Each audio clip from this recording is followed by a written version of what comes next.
From the one and only, this is a Local 10 News Update, sponsored by FHIA, Florida Home Improvement Associates. Good afternoon, South Florida. I'm Christy Kruger. Here's a look at some of the stories making news on this Wednesday, January the 29th.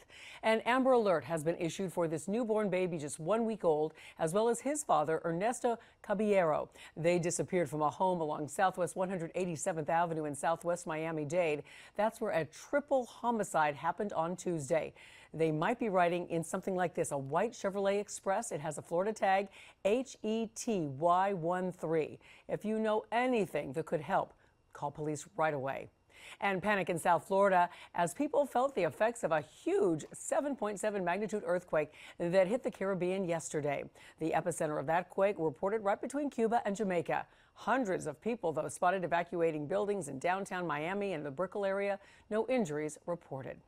And the coronavirus continues to be a top priority for health officials in U.S. and around the world. The CDC reassessing its screening strategy and deciding to open all 20 quarantine stations across the country, including one right at Miami International Airport. So far, no cases have been reported in our state. Listen to Local 10's podcast, The Florida Files, wherever you are, whenever you want. Just say, Alexa, play the Florida Files podcast. Getting the latest episode of Florida Files.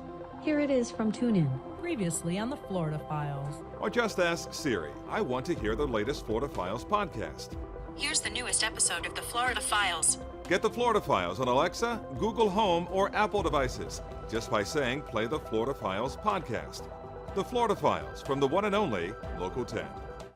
Security measures are being taken ahead of Super Bowl number 54 at Hard Rock Stadium. Customs and Border Patrol officials are using X-ray technology typically used to examine cargo and vehicles arriving at ports every day. And now the high-tech machines are at the Hard Rock Stadium. In all, officials have a total of 3 mobile scanners on site, 2 of which will be operating around the clock, with the third one serving as a backup.